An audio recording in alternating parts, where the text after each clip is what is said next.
If you could get all your homies rich by telling them, yo, $10,000 on my under, you know, this one game, I'm gonna come out after 3 minutes, and they all get a little bag because you did it one game. Like Terry Rozier and Malik Beasley are guilty of some hilarious NBA players' gambling moments. And in this video, I'm gonna show you some of the most insane alleged gambling examples in recent NBA history. So buckle up, Buttercup, because the last 3 clips are straight cash, homie. Let's get at it. And this example by Beasley is particularly nefarious and impactful, as it cost his team a chance to continue a playoff series. Down 3-2 in the series against the Knicks, and down by 3 points in that game, Detroit had a chance to send it into overtime as Beasley gets separation and positions himself in the corner. What happens next is one of the most disappointing moments in recent Detroit basketball history, as Beasley goes full Butterfingers and loses what would have been a wide open 3-point attempt. And in a vacuum, things happen, it's a rough play. But I think we all see this in a different light given the allegations against him. And that's not even his most costly playoff performance. And in this example with Terry Rozier, I've never seen a player pass up an open 3-point attempt just to take a contested 3-point attempt. But that's exactly what Rozier does right here. In light of recent events, plays like this become curious.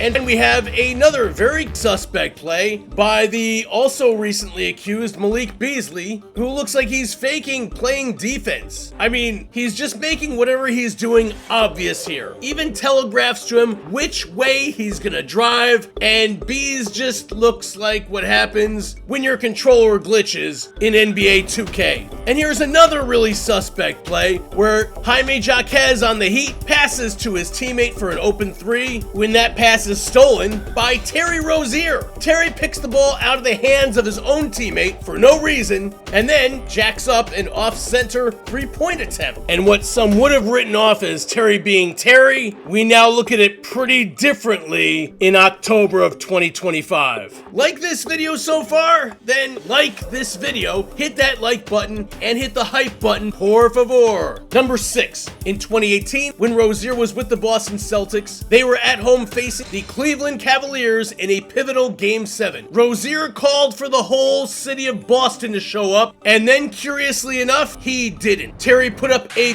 putrid 2 for 14 on 0 for 10 from 3-point range in an 8-point loss to punch Cleveland's ticket to the NBA Finals. This was a huge statistical outlier for Rozier, considering that he shot 42% along with 32% from 3 in the series. Not great numbers, but nothing like his Game 7 performance.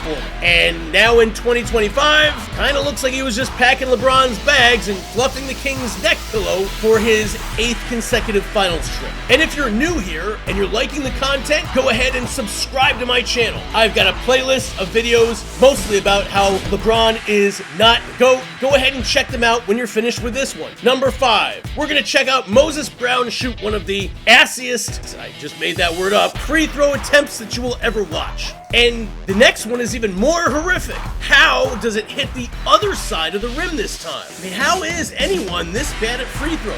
Well, what makes this a gambling moment? A quick check of Brown's stats shows that Moses was shooting around 50% from the line for the first few years of his career. Pretty bad, but not this bad. Then he got traded to Portland, and his free throw percentage plummeted to 29%. That might not sound like much, but dropping from 50% to 29% is huge. Man, I wonder who was coaching him up in Portland. Oh no, not. Well.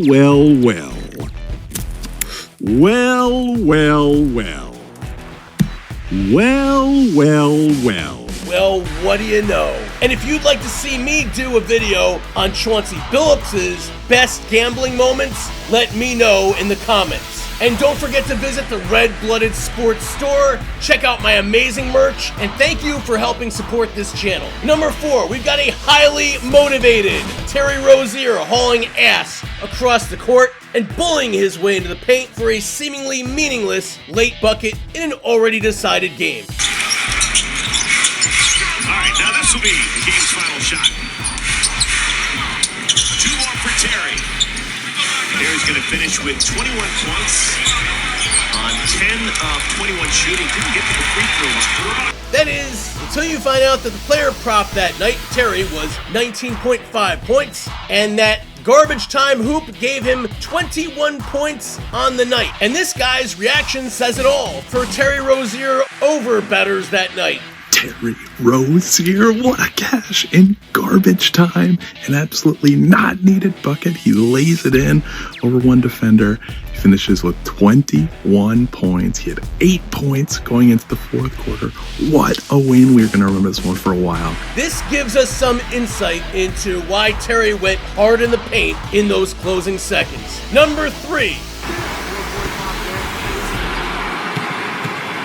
Hold up. Is Malik Beasley getting signals at the free throw line?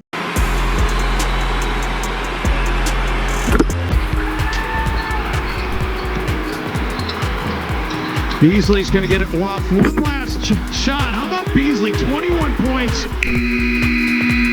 Maybe, because what happens next? Malik Beasley hauls his ass across the court with the utmost urgency and dunks the last shot. What makes this more than just late game stat padding? The opening line was Clippers minus 8.5, and with seconds remaining, Los Angeles enjoyed a 9-point lead until Beasley's uncontested dunk gave the Timberwolves a razor-thin last-second cover. Now, I'm not saying the two events are exactly connected, but number 2, and whatever case the prosecution is putting together against Terry Rozier, this game against Cleveland is Exhibit A. We've got him rolling the ball into a swarm of opposing players. Here he puts no mustard, no zip on this pass, and just drops it in front of the nearest Cleveland defender. And guess what? Rozier knows what he's doing, because as soon as the ball leaves his hands, his hips started shifting toward the other basket. Watch his dude jack an uncontested 3. That's a 5-point swing right there. Here he pirouettes through traffic and then tossed it to a guy who was looking for that pass and then had a clear path to break to the opposing basket. Airball 3-pointer. Clang. Clang. Another airball. Lost ball out of bounds. The Miami Heat were keeping it close as they were fighting for a playoff spot, and Beasley kept on handing Cleveland opportunities to score on a silver platter. And with the Heat down by 1 with less than 2 minutes to play, this sequence of events helped seal the loss for the Heat. Off the back of the rim, redemption shot, airball. Number 1. While he wasn't active for this game in December 23rd of 2023, I would bet heavily that Gary Payton II bet heavily on his own team. And we get a clue to this right here with GP2 and CP3 both curiously covering their mouths during this exchange. And why? Were they sending in plays with the outcome of the game well in hand? Definitely not. But Payton looks kind of concerned here, and for no reason at all. I mean, because after these free throws, the Warriors are up by 14 with a few seconds left on the clock. Game's in the bag. Y'all got the win. On a completely unrelated topic here, the spread for this game was Golden State giving 11.5. Warriors had the cover. All they had to do to keep it is not give up a 3.